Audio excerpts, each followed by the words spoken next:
Hello friends, మీరు చూస్తున్నారు VVR exam tips channel. కొట్టేద్దాం గ్రూప్ 2కు స్వాగతం.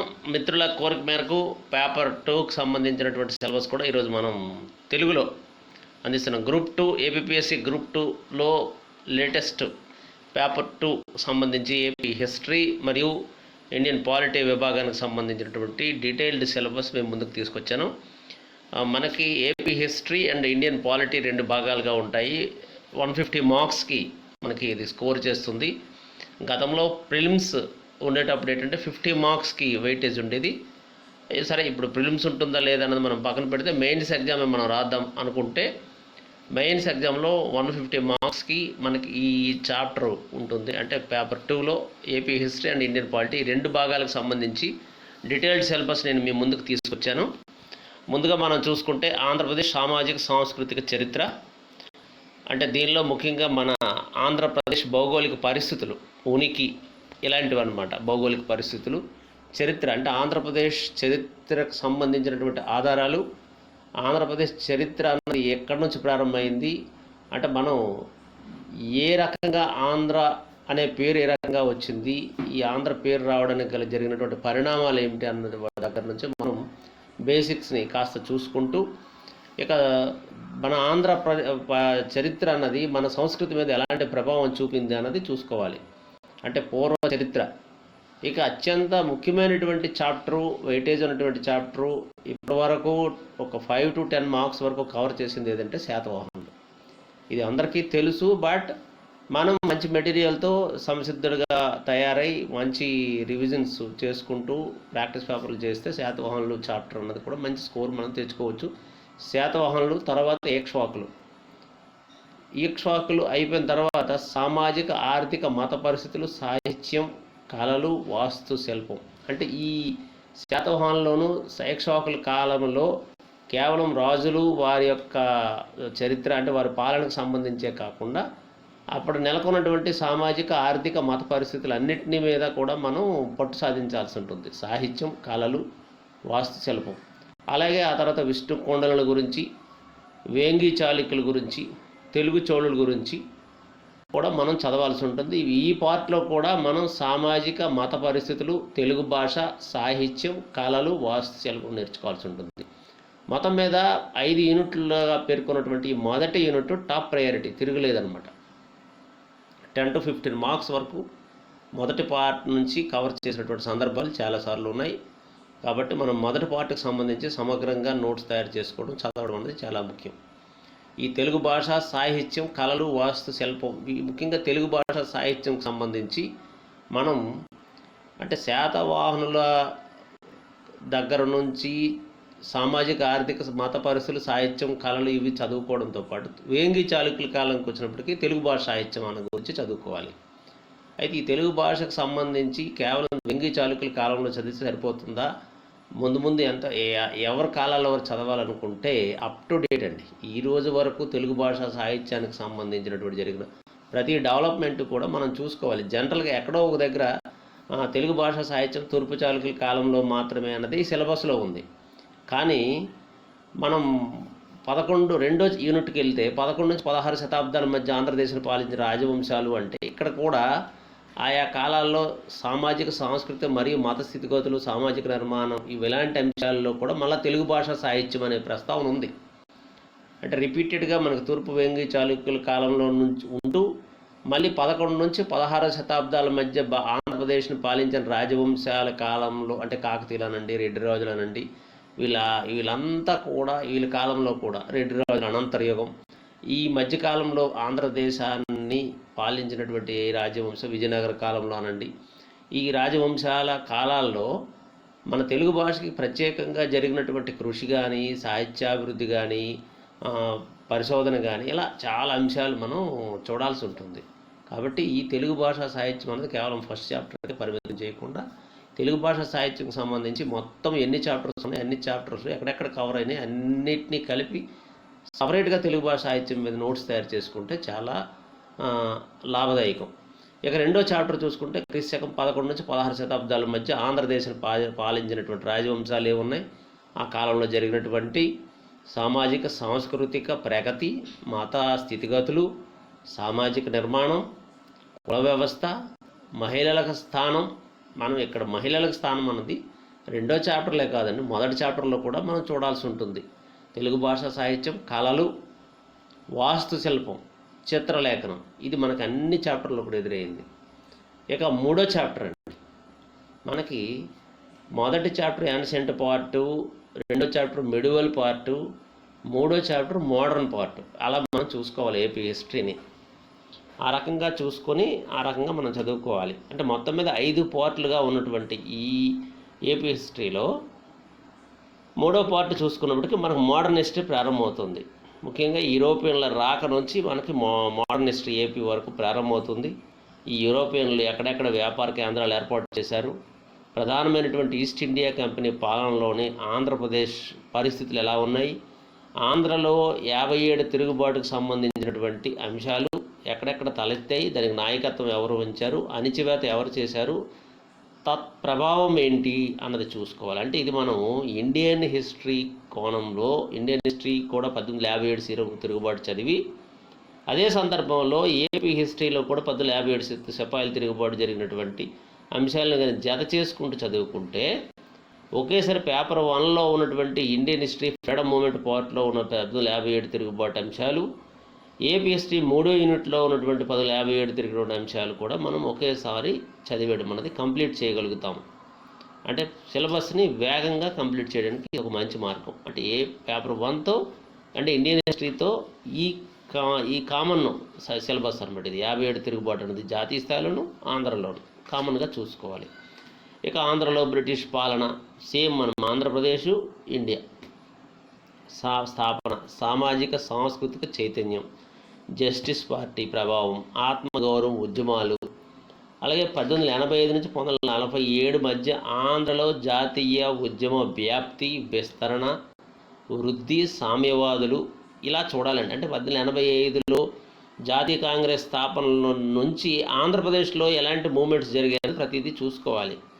అంటే ఉదాహరణకు 1905 వందే మాతర ఉద్యమం తలెత్తినప్పుడు ఆంధ్రప్రదేశ్లో వందే మాతర ఉద్యమం ఎలా సాగింది, ముఖ్యంగా బిపిన్ చంద్రపాల్ పర్యటన అనంతరం తలెత్తినటువంటి సంఘటనలు, వరుసగా జరిగినటువంటి సంఘటనలు, ఆ సంఘటనలకి కారకులు, క్యారెక్టర్స్, ఆ సంఘటనలో మనకు ఎదురైనటువంటి క్యారెక్టర్స్, ఆ సందర్భంగా రచనలు, లేదంటే పాటలు, లేదంటే ఉద్యమాలు, అలా మనం కొన్ని సంఘటనల్ని చూడాల్సి ఉంటుంది. జాతీయ స్థాయిలోనూ వందే మాతర ఉద్యమం, ఆంధ్రప్రదేశ్లో వందే మాతర ఉద్యమం మనం కానీ కలిపి చదువుకోగలిగితే మనకి ఇండియన్ హిస్టరీ మనకు తెలియకుండానే మనం కంప్లీట్ చేయగలుగుతాం. దానికోసం మనం పేపర్ 1లో ఇండియన్ హిస్టరీ చదవాలి కావాలా, దానికి వేరేగా టైం కేటాయించాలి కావాలన్నటువంటి ఆలోచన ఉండదు. ఇక జమీందారీ, ముఖ్యంగా కమ్యూనిస్టుల పాత్ర, తర్వాత జమీందారీ వ్యతిరేక రైతు ఉద్యమాలు, జాతీయవాద కవిత్వం, విప్లవాత్మక సాహిత్యం. మీకు చెప్పాను కదా, తెలుగు భాషా సాహిత్యం చూసినప్పుడే ఇక్కడ జాతీయవాద కవిత్వము అలాగే విప్లవాత్మక సాహిత్యం కూడా మనం కానీ ఒకే సంస్థలో ఒకే సమయంలో చూడగలిగితే చాలా లాభదాయకంగా ఉంటుందండి.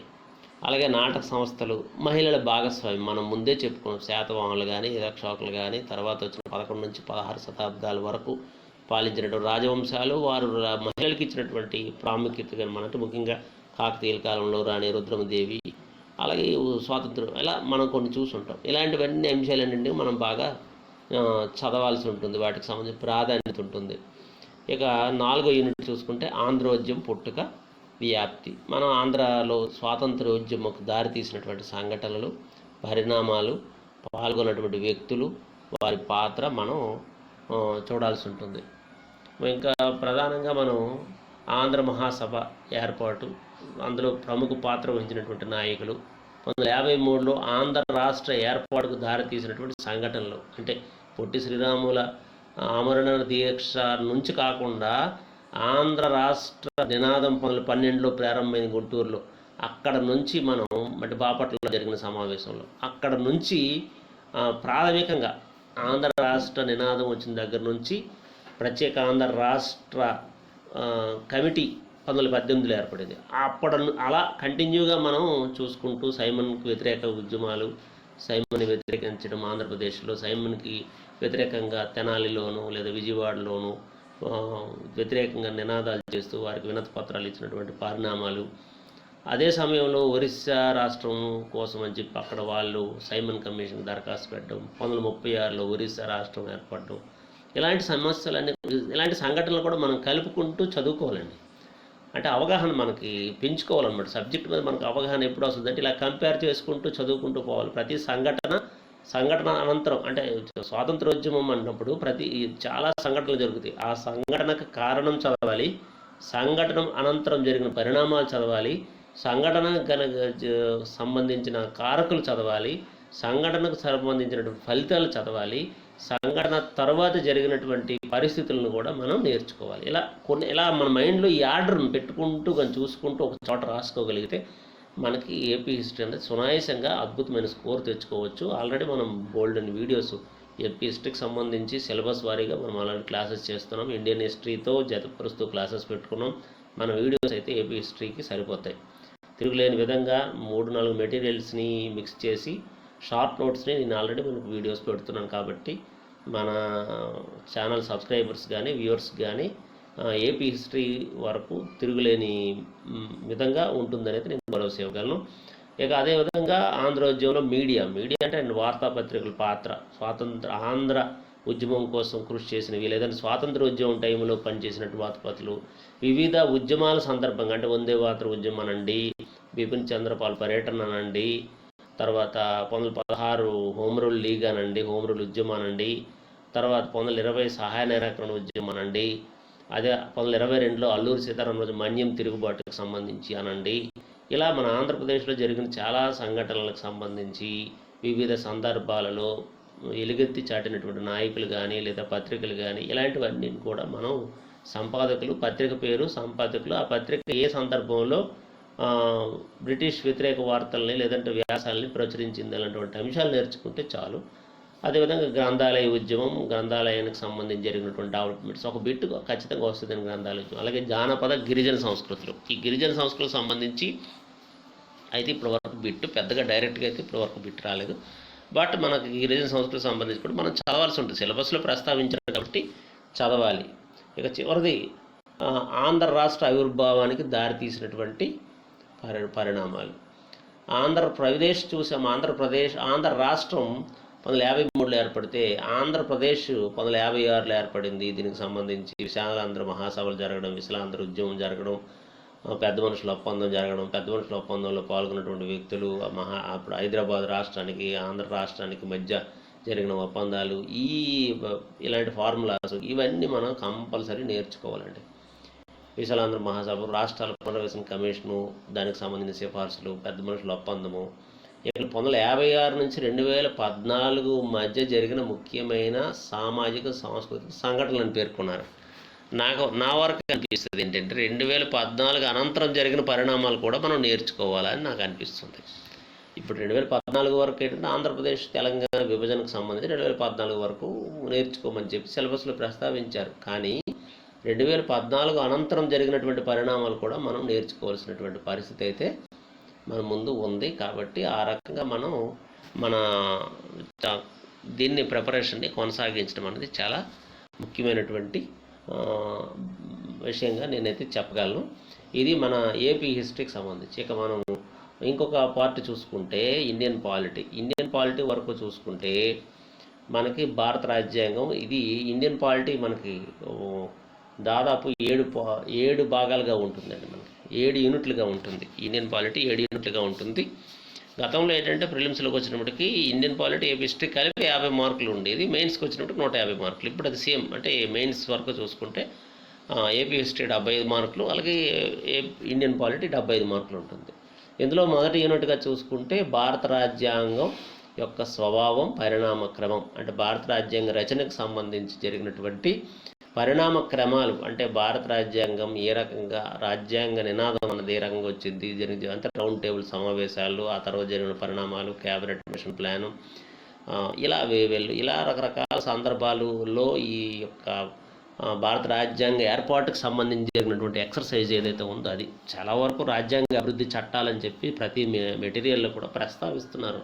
బట్ ఈ రాజ్యాంగ అభివృద్ధి చట్టాలకు సంబంధించి హిస్టరీ కోణంలో ఉపయోగపడుతుందేమో కానీ ఇండియన్ పాలిటీకి మాత్రం ఇప్పుడు వరకు కవర్ చేయలేదు. బట్ అది మాత్రం అంటే జేఎల్కి డిఎల్కి అలాగే నెట్లో మళ్ళీ సెట్ కానీ నెట్ కానీ అలాంటి ఎగ్జామ్స్లో అవి కవర్ చేస్తున్నారు. మరి గ్రూప్ 2 విషయంలో రాజ్యాంగ అభివృద్ధి చట్టాలకు సంబంధించి మాత్రం బిట్ ఇంతవరకు కవర్ కాలేదు. కోర్స్ చదవద్దు అనేది నేను చెప్పను, చదవడం మంచిది, ఎందుకంటే ఇండియన్ హిస్టరీకి అది ఉపయోగపడుతుంది. ఇక పరిణామ క్రమం, భారత రాజ్యాంగంలో విశిష్ట లక్షణాలు, ప్రవేశిక చాలా మంచి పార్ట్ అనమాట ఇది. ప్రాథమిక హక్కులు కనీసం 2 మార్కులు 3 మార్కులు ఇక్కడే తెగేస్తాయి. ఈ ప్రాథమిక హక్కుల పార్ట్లోనే మనకి 3 మార్కుల వరకు వస్తాయి. ఈ చాప్టర్ అంత కీలకం. రాజ్యాంగం పరిణామ క్రమం, రాజ్యాంగంలో విశిష్ట లక్షణాలు, ప్రవేశిక పార్టు, మన వివిధ రాజ్యాంగం నుంచి మనం సేకరించినటువంటి అంశాలు, మన రాజ్యాంగ ఏర్పడినటువంటి కమిటీలు, తీర్మానాలు, ఇలా ఇవన్నీ చూసుకుంటాం.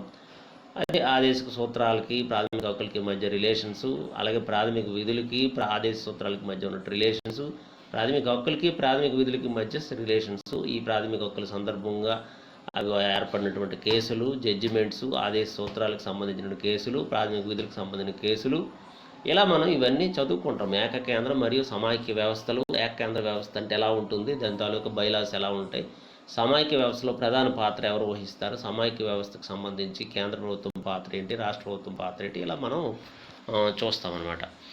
తర్వాత యూనిట్ చూసుకుంటే భారత ప్రభుత్వ నిర్మాణం మరియు విధులు, కేంద్ర ప్రభుత్వం ఏర్పాటుకు సంబంధించి శాసన శాఖ, అలాగే కార్యనిర్వాహక శాఖ, అలాగే న్యాయ వ్యవస్థ, ఇలా మనం చూసుకుంటాం. ఈ శాసనశాఖ ఏం చేస్తుంది, కార్యనిర్వాహక శాఖ ఏం చేస్తుంది, న్యాయ వ్యవస్థ ఏం చేస్తుంది, ఎవరు రూలర్స్ ఉంటారు, ఎవరు ఎన్నిక విధానం ఎలా ఉంటుంది, వీరికి ఉన్నటువంటి అర్హతలు ఏంటి, అధికారాలు ఏంటి, హక్కులు ఏంటి, న్యాయశాఖకు ఉన్నటువంటి పరిధులు ఏంటి, ఇలా మనం ఇవన్నీ చూస్తాం. ఇవంతా కూడా మనకు ఒకటి గమనించండి, 395 ఆర్టికల్స్ రాజ్యాంగంలో. ఈ ఆర్టికల్స్ సంబంధించి ప్రతి సందర్భంలోనూ, ప్రతి అంశం సంబంధించి, ప్రతి పరిణామానికి సంబంధించి ఈ ఆర్టికల్స్ని సపోర్ట్ చేసుకుంటూ మన రాజ్యాంగంలో ఈ ప్రభుత్వ నిర్మాణానికి సంబంధించి, విధులకు సంబంధించి, కార్యనిర్వాహకు సంబంధించి, శాసనశాఖ కానీ, న్యాయ వ్యవస్థ కానీ, శాసన వ్యవస్థ కానీ, ఇవన్నీ కూడా ఆర్టికల్స్ బేస్డ్గా ఉంటుంది. కాబట్టి మనం ఆర్టికల్స్ని బాగా నేర్చగలిగితే ఇక్కడ విధులు కానీ, బాధ్యతలు కానీ, ఇవన్నీ మనం ఈజీగా గుర్తుపెట్టుకోగలుగుతాం. ఇక ఏకసభ, ద్విసభ, ఈ రకాలు ఏంటి, కార్యనిర్వాహక శాఖ, పార్లమెంటరీ వ్యవస్థ, న్యాయ వ్యవస్థ, వీటి బాధ్యతలు, విధులు, వీటి ముఖ్యంగా బేసిక్స్ అంటే న్యాయ వ్యవస్థని దేని మీద పనిచేస్తుంది, శాసన వ్యవస్థ ఎలా ఏర్పడుతుంది, ఇలా మనం నేర్చుకోవాల్సి ఉంటుంది. తర్వాత కేంద్ర రాష్ట్రాల మధ్య శాసన మరియు కార్యనిర్వాహాధికారుల పంపిణీ, ఇదేనండి సమాఖ్య వ్యవస్థ. ఈ సమాఖ్య వ్యవస్థకు సంబంధించి మాత్రం మనం కీలకంగా చదువుకోవాల్సినటువంటి బాధ్యత అయితే మన మీద ఉంది. బాగా ప్రిపేర్ అవ్వాల్సినటువంటి పరిస్థితి అయితే ఉంది. కొంచెం బాగా మనం ఈ సమైక్య వ్యవస్థ మీద కూడా బీట్స్ వచ్చేస్తున్నాయి.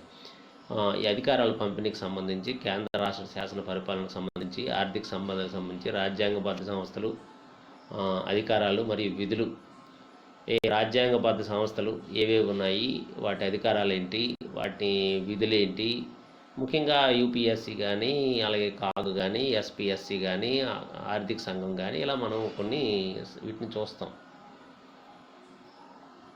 ఆ రకంగా కేంద్ర రాష్ట్రాల మధ్య శాసన మరియు కార్యనిర్వహణ పంపిణీ, కేంద్ర రాష్ట్రాల మధ్య శాసన పరిపాలన, ఆర్థిక సంబంధాలు, ఇలా ముఖ్యంగా రాజ్యాంగబద్ధ సంస్థల ఏర్పాటుకు సంబంధించి రాజ్యాంగంలో పేర్కొన్నటువంటి నిబంధనలు ఏ రకంగా ఉన్నాయి, సవరణలు ఏ రకంగా చేశారు, ఆ అధికారుల తాలూకు విధులు ఏంటి, బాధ్యతలు ఏంటి, ఇవి చూస్తాం. తర్వాత 9వది ఇక్కడ మళ్ళీ చూడాలి.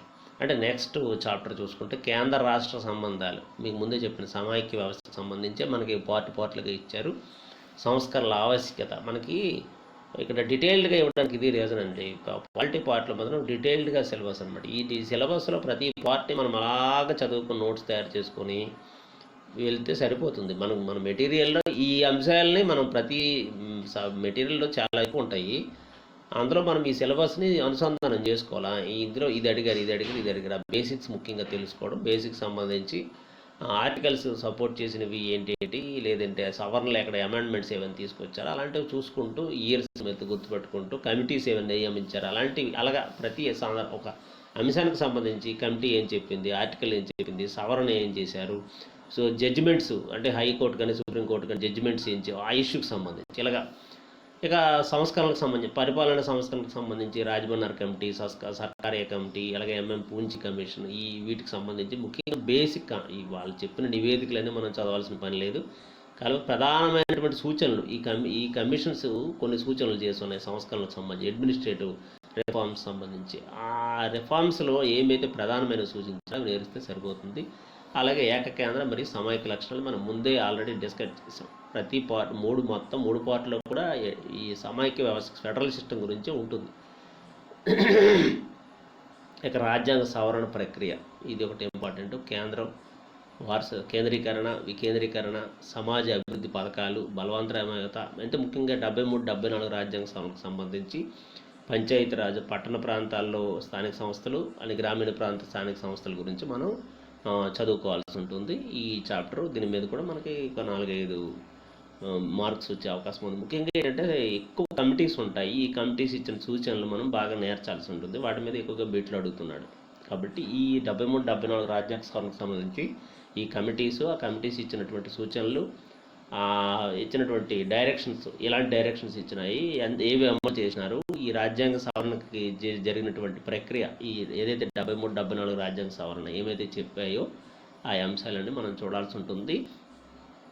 ఇక భారతదేశంలో రాజకీయ పార్టీలు, జాతీయ పార్టీలు, ప్రాంతీయ పార్టీలు, ఏకపార్టీ, ద్విపార్టీ, బహుళ పార్టీ, ప్రాంతీయవాదం, ఉపప్రాంతీయవాదం, కొత్త రాష్ట్రాల డిమాండ్, శ్రీకృష్ణ కమిషన్, జాతీయ సమగ్రత, భారత ఐక్యత, కొంచెం ముప్పు. ఈ చాప్టర్ మనం ఒకటి బాగా గమనిస్తే ఈ శ్రీకృష్ణ కమిషన్ ఇది ఏంటంటే మన ఆంధ్ర తెలంగాణ విభజనకు సంబంధించినటువంటి నియమించిన కమిషను. ఈ కమిషన్ తాలూకు నివేదిక ఏమైందో మనకు తెలుసు. ఆ కమిషన్ సూచన ఏమైందో తెలుసు. నాకు తెలిసి 2016లో కాస్త, ఎందుకంటే రాష్ట్ర ఆవిర్భావం ఉంది కాబట్టి అప్పుడే జరిగింది కాబట్టి ఈ చాప్టర్లో ఈ 2 శ్రీకృష్ణ కమిషన్ కానీ లేదంటే ఇలాంటి ప్రాంతీయవాదం, కొత్త రాష్ట్ర డిమాండ్ అనేటువంటి అంశాలకి కాస్త ప్రాధాన్యత ఉండేది. ఇప్పుడు కాస్త పాత అయిపోయింది, అందరూ అడ్జస్ట్ అయిపోయాం. కాబట్టి ఇలాంటి అంశాలకి ఎగ్జామ్ పాయింట్ ఆఫ్ వ్యూలో ప్రాధాన్యత ఉంటుందా అన్నది మనం ఆలోచించాలి. కాబట్టి అలాగని చెప్పి సిలబస్లో ఉంది కాబట్టి చదవడం మానేయలేము, చదవాలి. బట్ ప్రయారిటీ అంశం చూసినప్పటికీ 2016లో ఇచ్చినంత ప్రయారిటీ 2018లో ఇవ్వలేదు కాబట్టి భవిష్యత్తులో కూడా ప్రయారిటీ పరంగా తగ్గొచ్చు అని నేను ఊహిస్తున్నాను. అంతే, కేవలం ఊహ మాత్రమే. కాబట్టి జాతీయ పార్టీలు, ప్రాంతీయ పార్టీలు ఈ పార్ట్ నుంచి మాత్రం పెద్దగా బీట్స్ కూడా ఎక్కడ 1-6 బీట్సే తప్ప ఎక్కువగా కవర్ అవ్వలేదు. జాతీయ సమగ్రత అంటే మెయిన్ ఏంటంటే ఈ ప్రాంతీయ తత్వాల గురించి ఈ చాప్టర్, ప్రాంతీయ తత్వం రావడం, లేదంటే ప్రాంతీయ రాష్ట్రాలు డిమాండ్ చేయడం, ఆ రాష్ట్రాల డిమాండ్కి సంబంధించి జరిగినటువంటి ఎక్సర్సైజెస్, ముఖ్యంగా ఆర్టికల్స్ ఏం చెప్తున్నాయి, శాసనసభ తీర్మానాలు ఎలా ఉంటాయి, కేంద్ర స్థాయిలో నిర్ణయాలు ఎలా ఉంటాయి, హామీలు ఎలా ఉంటాయి, మనకు విభజన హామీలు, విభజన చట్టం అన్నది దాన్ని తీసుకొచ్చారు, విభజన హామీలు ఇచ్చారు, అవి ఎంతవరకు క్షేత్రస్థాయిలో అమలు చేశారు అన్నది మనకు అందరికీ తెలుసు. అలాంటి అంశాలు మనం చూసుకోవాలి. మనం విభజన చట్టం ఎలాగో మనకి పేపర్ 1లో ఉంటుంది కాబట్టి దానిలో కొంతవరకు చదువుకుంటాము. అలాగే ఇక్కడ కూడా కొన్ని మెటీరియల్లో మనకు అన్ని మెటీరియల్లో ఇది కవర్ చేసి ఉన్నాం కాబట్టి చదవడం అన్నది అవసరమే, కానీ వర్రీ అయిపోవాల్సిన పరిస్థితి అయితే లేదు. తర్వాత చివరిది భారతదేశంలో సంక్షేమ యంత్రాంగం. ఇది ముఖ్యమైనదండి. దీని నుంచి ప్రతిసారి ఒక 2 మార్కులు 3 మార్కులు కవర్ చేస్తున్నారు. ఎస్సీ ఎస్టీ మైనారిటీ నిబంధనలు, ఎస్సీ ఎస్టీ కమిషన్స్, రిజర్వేషన్స్, ముఖ్యంగా 1989 ఎస్సీ ఎస్టీ అకృత్యాల నిరోధక చట్టం ఉంది. ఆ చట్టానికి సంబంధించిన సవరణలు తీసుకొచ్చారు. దాని మీద 2015లో తీసుకొచ్చారు. దాని మీద పలు వివాదాలు తలెత్తినాయి. ఇటీవల ఎస్సీ జాతీయ కమిషన్ చైర్మన్కి ఒకరు నియమించారు. ఇలాంటివన్నీ మనం అప్డేటెడ్, దీనికి అప్డేటెడ్ సమాచారాన్ని జత చేసుకోవాల్సి ఉంటుంది. అలాగే జాతీయ స్థాయిలోను రాష్ట్ర స్థాయిలోను ఈ ఎస్సీ ఎస్టీ బీసీ కమిషన్లు, వాటి బాధ్యతలు, వాటి హక్కులు, విధులు, అలాగే మహిళా కమిషను, జాతీయ స్థాయిలోను మైనారిటీ కమిషన్స్, రాష్ట్ర స్థాయిలోను కమిషన్స్, అలాగే మానవ హక్కు సంఘాలు, వీటి గురించి కాస్త బేసిక్ సమాచారం. ముఖ్యంగా ఏంటంటే పదవీ కాలం, సభ్యుల సంఖ్య, ప్రస్తుతం ఆయా కమిషన్లకి ఎవరైతే చైర్మన్గా ఉన్నారో వారి పేరు తెలుసుకోవడం ముఖ్యం. ఎందుకంటే ఆ కోణంలోనే ఎక్కువ బీట్లు అడిగే అవకాశం ఉంది. కరెంట్ అఫైర్స్ని అనుసంధానం చేసుకోవాల్సినటువంటి చాప్టర్ ఇది. అదేవిధంగా సమాచార హక్కు చట్టం ఆర్టీఐ, అలాగే లోక్పాల్ మరియు లోకాయుక్త. ఈ లోక్పాల్ అంటే ఏంటి, లోకాయుక్త అంటే ఏంటి, సమాచార హక్కు చట్టం అంటే ఏంటి, ఇది ఎప్పుడు తీసుకొచ్చారు, ఈ చట్టం తాలూకు ప్రాథమిక బాధ్యతలు ఏంటి, ప్రస్తుతం సమాచార శాఖ కమిషనర్ జాతీయ స్థాయిలో ఎవరున్నారు, రాష్ట్ర స్థాయిలో ఎవరున్నారు, ఇలా మనం చూసుకుంటే సరిపోతుంది. ఇది ఓవరాల్గా పాలిటీ సిలబస్. మనకి సిలబస్ మనం కూడా కొన్ని క్లాసెస్ని మన ఛానల్లో పెట్టడం జరిగింది. ఇప్పటికే మనం కరెంట్ టాపిక్స్తో పాలిటీకి అనుసంధానం చేస్తూ కూడా నేను కొన్ని చాప్టర్స్ మీకు వీడియోస్ చేశాను. మొత్తం మీద ఈ రకంగా పాలిటీ సిలబస్ ఉంది. ఇంకా మనం మిత్రులకు కోరితే పేపర్ 1 కూడా ఇదే రకంగా నేను విశ్లేషిస్తూ సిలబస్ తెలుగులో అందించడానికి ప్రయత్నం చేస్తాను. Thank you very much.